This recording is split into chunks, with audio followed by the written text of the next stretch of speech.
Stop Central. I'm Kyle Sheaffer, I'm Mike Parker. and this is our guest. Zavier. Go ahead. Zavier Key. Graded. It's great to have you on, Xavier. This is our third episode of One Stop Central. Brought to you by Central Times. Yeah.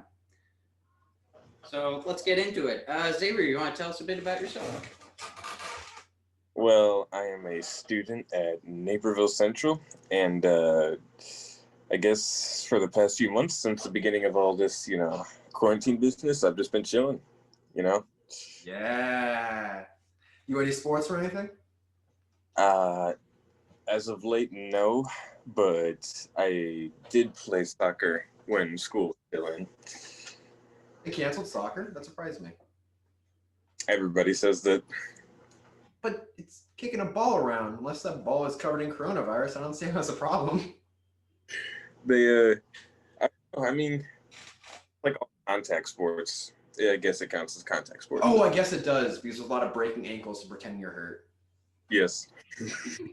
There's lots of holding your knee and shaking back and forth like this, and all that. You have to really sell it. So. Gotta be a good actor. That's how you become a professional soccer player. Oh, they're professional actors. They're professional actors. They're not players. Anything else you kind of want to talk about, or anything you want to kind of say about yourself? Well, I guess I'll start with just my cultural things. Like, I love music. Probably be rock, rap, things like that. I like programming and building things. I built my own computer, and right now I'm just chilling and playing some Cyberpunk 2077. So, I Heard tried a lot about that game. Yeah. Lately. It's getting a lot of good news. What are your thoughts on the game? Like, how's it holding up? ooh, well, I could show you. Oh, thank you. That'd Give you some. be honored. Here, let me see if I can just share my screen right here. Oh, while you're doing that, what do you think about the reporters that are saying that it's like bad? They're saying before it came out. They are partially right. It's a 50-50.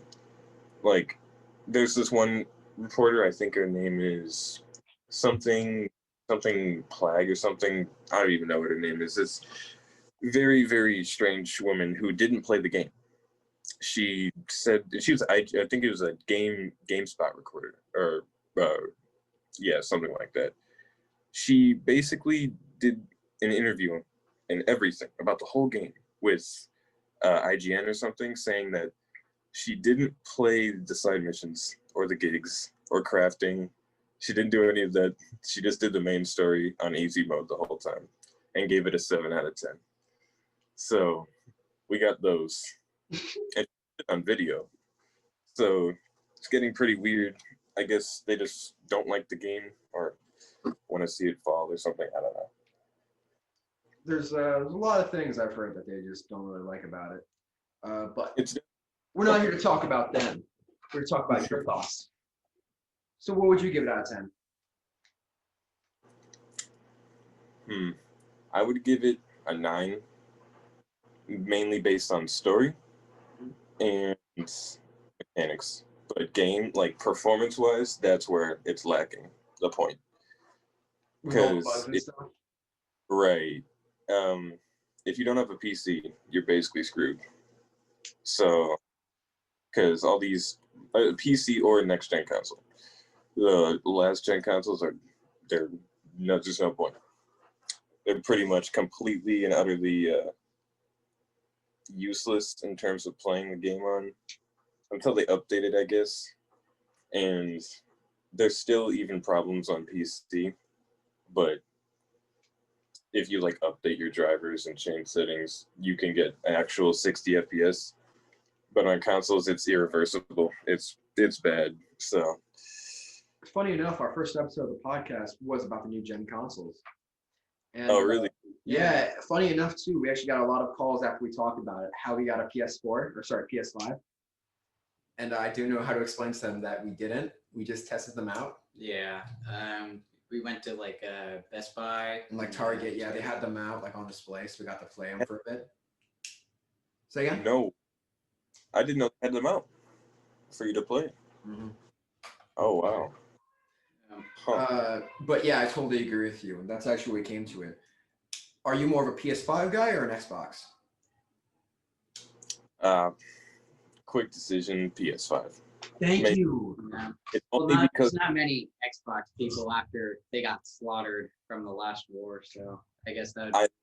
Xbox more, because I have more games. I have all of them literally on my shelf. But the PS5 has Spider-Man Miles Morales, and I can't. It's just not fair. So this PS4. And Ghost of Tsushima.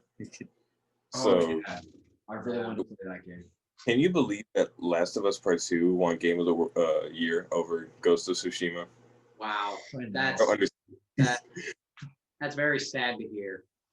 Yeah, it's especially with that one scene that we won't talk about. The part where Joel gets with the golf club. That scene was pretty terrible, but there's an even worse scene. Dude, there's the writing in that game. I just don't like it. I don't know what's worse. The story for a story game to have a bad story, it's like it doesn't make sense. Like when you said that one scene that we can't talk about, there's like yeah, that scene. It's with Abby and her one lover. Oh, okay. Yeah. Not getting into that. But yeah, overall the game was pretty bad. I don't know how. It's just not. And then Neil Druckmann, who's insulting everybody about the game the whole time on Twitter and stuff. I don't know. It's just weird. I think it's crazy since you were talking about earlier with the Cyberpunk, like the story differences between those. You know, how you kind of see the well-built, well-crafted story of Cyberpunk, and, and then the dumpster fire that is Last of Us Part 2. Like it doesn't even make sense like thematically either. Like isn't the point of it like violence begets violence, or like, and in the end Abby, the one who started off the journey with violence, gets almost everything she wanted. In the end, didn't like it personally. Yeah, personally, the ending to that game, it's just bad. Like, yes, the depressing ending for some games are good, or stories in general are like in good, the first one. But yeah, like in the first one, but it would have to make sense to like add up with it with like throughout the story, and this one just doesn't make any sense. Like I don't want to give any spoilers, but when she goes back to go find her in California or something, then like just ends up like actually never mind. You're right. Like who's traveled that far for nothing? Yeah. Like there's no reward to the player. It's just the player's like, oh, I guess I'm traveling, wasting game time on this moment for her to leave her alive. Do you remember the scene where like Ellie finds out where they're keeping what's her name? The girl she's chasing, Abby, that's her name. Do you remember like, the bulky girl, like the strong one? I was thinking like this has been going on for years. Wouldn't every woman be super bulky? Like they have to be? That's actually a good point. Like they never really show that there's like any gender segregation on who's going out to like get food and stuff, so they would also be just as strong as the men. I don't know. I mean, it's because they were always talking about her character being ambiguous, which I mean, yeah, she was ambiguous. She didn't really like know anything about it. It was like her backstory there. It was there, but at the same time, they didn't really want to talk about, I guess, the more intimate side of things, or is as a person. They didn't talk about it. They tried showing us more than actually talking about it. And they really did do that. They showed you how strong she was, but they didn't talk about her mentally. It was just, oh, she's super strong, which is how. No, go ahead. Sorry, I didn't mean to. Oh no. That's it. I was gonna say that doesn't like a lot of media do that. Like they only focus on the especially with characters that are like non-binary or are supposed to get some sort of points for being, different or like a different gender or race. They don't have like any mental issues or mental issues. I mean, like they don't go any through mental changes. All they are just like the on the surface details.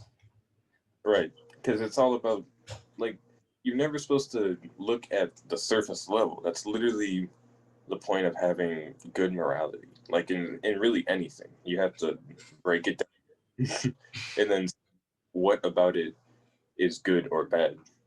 And if you look in there and it's bad, and people whine at you because they're like, "No, look at the surface; it looks beautiful." I'm like, "All right, what about the foundation? That's broken." Exactly. Like, what are you talking about? The foundation, if I walk on it, it'll break. Like, come on. Like, I don't know. I just find that interesting that takes hold on all media, and it's just there. But it's complete and utter surface level nonsense. It's weird. I mean, we even saw that with like companies too. Remember the last Star Wars where they had in the background two women kissing, but they had it just right in the background. They can edit it out for the Chinese audiences. Like they're not doing it because they're doing it not because they want to be progressive and show that they support this. They're doing it because they know it makes money in America and it won't make money in China. Yeah. That same thing's been going on for a lot of Disney movies now. I don't really mind it too much, but like it's definitely a noticeable factor, like what they're trying to do, like push all these statements in a way. Mm-hmm. So I think and that also brings the other thing up about how these countries especially are they have horrible governments who oppress their people, and yet you have to defend them when it comes to companies wanting to sell their things there, or people saying, "Oh, it's not all that bad." Like what is it, LeBron? The people were calling out them like doing. I forgot it was something in China about the NBA. I remember that too. Yeah, and it was something about. It was involved with LeBron James, and he was like talking about how you shouldn't protest China, and he was basically saying, About the Hong Kong protests, I think he was saying like, cut it out. Right, because he needed the money from the NBA because they were like, it was like we shouldn't have the NBA in China. Like, of course you want the NBA in China, you need the money because you're playing international basketball. That's part of the reason why they're like rich, like they're super rich. So you get money from everywhere. Like, I remember one they did with Disney too. Again, they did with that Mulan. Remember that movie? They had a point in the credits where they thanked one of the Chinese re-education camps, like for letting them use like the area around them. And I was thinking, like, did they just in this Disney movie, did they thank the Chinese government for allowing them to use land in around basically a concentration camp? that's Because they didn't want to make them mad. Wait, what movie was it? Mulan. Oh, like the most one. Mm-hmm. And they thought that was okay. Yeah. Oh my goodness. Yeah. What? It's crazy. And it's funny because you won't find out. Those articles are like they always have that information so late. They're like, oh wait, the movie came out and everybody already saw it, so it's not like it'll stop anything. They make their money, and then you learn that they did something wrong. Well, good news. We don't really know, but from the best estimates, the movie got really pretty bad reviews overall. Right, but people still had to pay for the service, which was. Oh yeah, no, it's actually a weird thing for that Mulan movie. You have to pay for Disney Plus and then pay for the movie. that's kind of a weird way to do it, though. Like, oh, buy our premium service when you have our actual subscription. Like, That's unbelievable. That defeats the whole purpose of having a Disney Plus in the first place, right? For the subscription in general. That's like Stadia. They did the same. I guess it kind of makes sense. Like the one thing I can think of, like I'm a big UFC fan. When you like, if you have the Fight Pass, UFC Fight Pass, you still have to buy the pay-per-views. Yo, I gotta ask, Logan Paul or Mayweather? Oh, who do you think? Yeah, it's kind of obvious. Mayweather, come on. I like all these people that are coming out of the woodwork saying he's got this. He's gonna surprise us all. Are there people saying Paul? Oh no.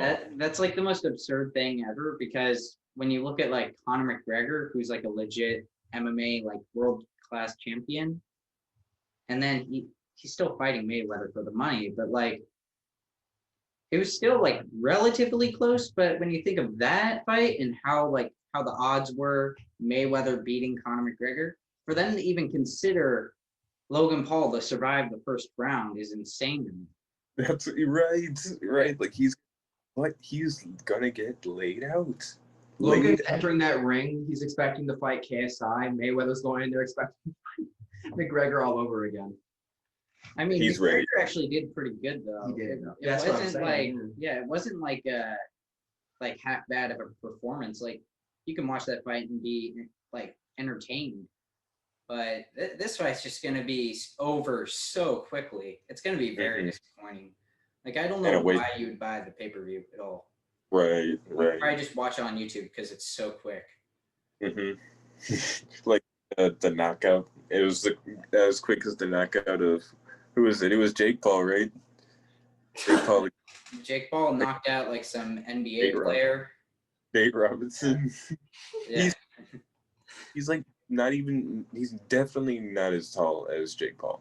It's just, looking at it, I saw how short he was in comparison. I was like, no. Yeah, this seems like such an unfair fight. Like, and you know how old he is, right? Nate Robinson. He's like 40 something. Oh, I didn't know that. Like Wow. 30, his late 30s. He's old. How old is he? Let me look that up. I know for a fact he's an old man. Let me search this up. Because he plays in like the old men basketball league. Old man basketball league? It's like they have like this weird yeah, okay. See, look, he's 36 years old. Oh no, yes he is. Oh. He's only 4 years short of 40. Like, how you gonna fight that dude when you're like, what is Jake Paul's like 20 something? That's not fair. Look, yeah. I'm looking at their heights. Jake Paul is 6'1" and Nate Robinson is 5'9". You're right. Oh my goodness. He's basically just a strong, young, tall man going against a very, very short, not very short. Yeah, I was about to say 5'9". A pretty short, and trust me, if you look at him in comparison, I saw especially in the fight, you could tell there was no way he was going to win. His arms, was too short, just everything. It's just proportionally. I didn't think he was going to come out winning, but like you're describing Nate as like he's a midget, like he's like a Smurf going in there. Going in there. I'm just saying, when he fell, it didn't take him long to hit the ground, so he was a bit closer to the ground than Jake. You got a point. Yeah. I just realized you said. Something I'm interested to hear your opinion on, like the scoring for boxing, like the Mike Tyson fight he had. I don't think that was a draw. I think Mike Tyson actually came out with the victory there. Like I feel like the scoring may be rigged for like these these YouTube star pay-per-views. What do you think about that? We saw that with KSI and there's a couple of them. Like I just think it's totally for the money. Like nothing else. Oh yeah. Like it's not for the fun of the sport. Yeah. I wonder who came up with that idea, honestly. Like it's such an absurd to go from making like stupid parody music videos and day in the lives and stuff to boxing. Like, can you imagine if they got like H3 to box like Conor McGregor? He's just, all right, guys, today I'm gonna go box Conor McGregor, and he's like all hunched up and like squished together, and he didn't work out at all. He's like, I wanted to preserve my appearance so people would know who I am and stuff like that. And we're like, okay, sure. I just remembered something like that happened. You know, there's a director called Uwe Boll who's made some very bad like video game movies. His critics, like, they made fun of him. They went pretty far. To be fair, they weren't really super fair with it, but they were pretty funny. Oh. So he said, "You think I'm bad? Come and box me." Because that's how that works. You're good at reviewing movies, so you're good at boxing. Oh. And 5 people showed up. And Uwe Boll basically killed them, wiped the floor with them. I think like almost all of them, he like round 1, 30 seconds in, knocked him out. What? I mean, it's kind of expected, to be honest. But that's weird. It was, and that's like a good way to respond to criticism. We should do that more. Somebody disagree with you? Put him up. I demand fisticuffs. Meet me in the octagon tomorrow. If you Yes, let's fight right now. Yeah. Yes. Meet me. We should have a school octagon. Just imagine like a new sport for a school or a new a club, just the Octagon Club. I like the idea more of just like in our cafeteria, whenever someone has a slight disagreement, you put them in the ring, see who's really right. You know, it'd be cool. We just, in the cafeteria, we had like a Mad Max Thunderdome that just came down. Yes. That would be funny. That would be great. I would be like, all right, so give me the metal shears and everything, cover my body in black leather and stuff like that. Yeah. I've always loved in those movies how the second the apocalypse came, they all started dressing like that. It was like, all right, let's just go for it, guys. So I'm gonna turn into this. Just takes off his clothes. Yeah, imagine that. Like, oh no, the world's ending. Taking off our pants. Do. It's like SpongeBob. It's like the world's ending, and then he like rips off his clothes and Mr. has on black leather and stuff. I think I saw a thing on it. Is that some of the Mad Max stuff is literally they ripped off their shirts but not their sleeves, so they just have like the shirt sleeves on still, nothing else. That's actually I'm trying that now.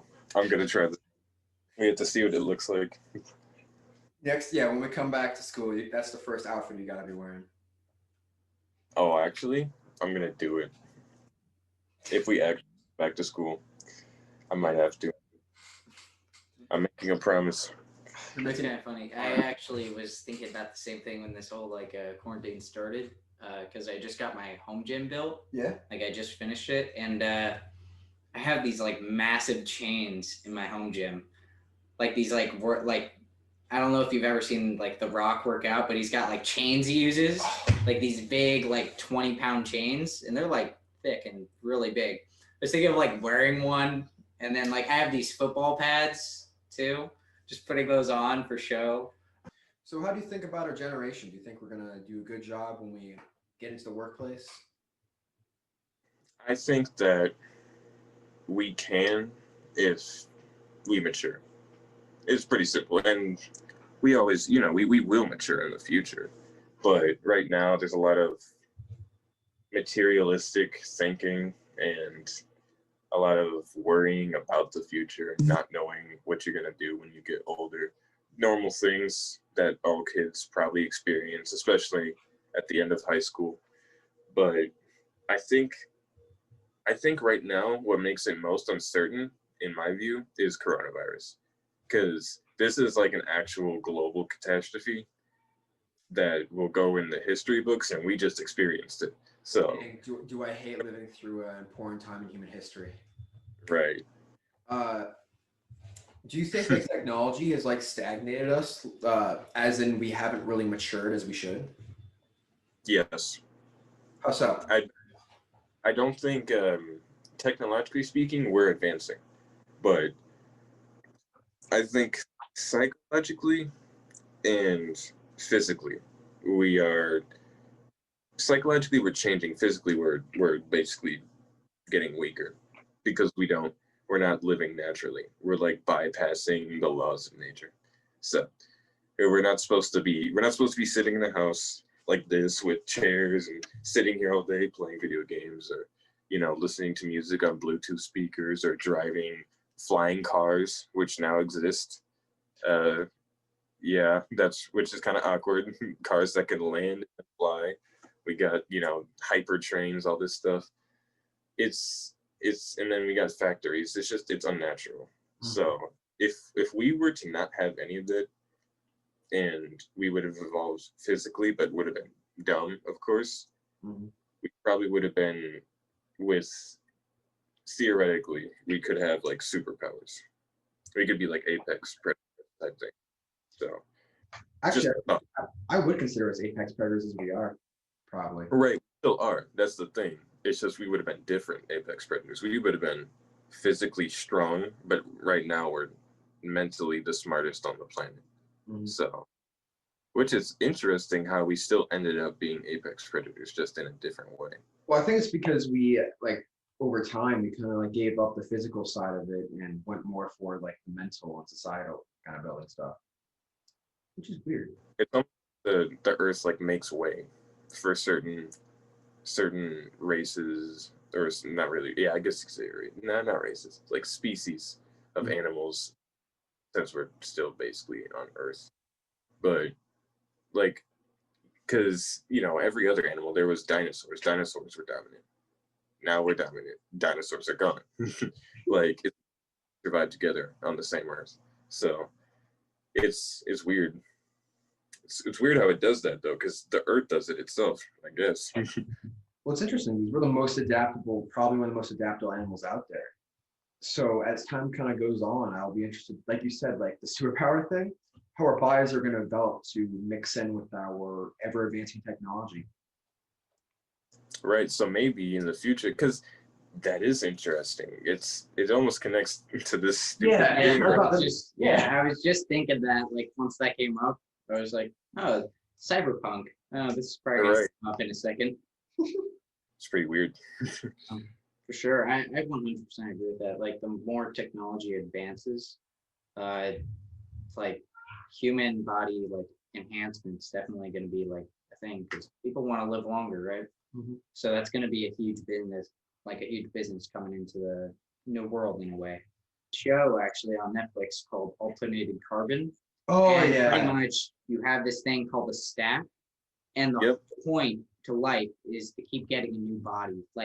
You work to buy a new body, but there's all the Catholics in the show don't believe in the stack, so their families choose their family chooses for their child if they want to implant the stack or not. So they have natural lives, but the people that do put in the stacks, they can their whole life is just dependent on getting another sleeve. They're called sleeves. That's what your body's called. So this whole, and it's if you're into the cyberpunk stuff. Oh yeah. We're saying it's the audience. Yeah, to the audience. I actually rewatched once. It's my favorite TV show on Netflix. I was so sad they canceled it. I know. What are they doing? Season 1 was amazing. It was masterful. Season 2, I think that might be why they canceled it. It wasn't very amazing. Maybe if they made it where the next season was a different character, maybe that would be better. But I think one of the things of it that makes me sad about it is the potential. Oh yeah. First season showed amazing potential for the world. And second season wasn't as good, but it still was pretty. It was still okay, but I would say that there's a bunch of different shows on Netflix that were so much better. Oh yeah. Oh, BoJack Horseman. One before this thing ends, the best Netflix recommendation I can possibly make is The OA. The OA is probably one of the best shows ever. What's it about? I've seen I've only seen a few clips from it. So it's basically about this girl who, for just to break it down a little bit, I can't spoil it just because if I do, it's so easy to spoil. Kind of a mystery show. It's better if you don't know what's going on when you go into it. Right. Because I remember seeing half of it. It just gets weirder and weirder.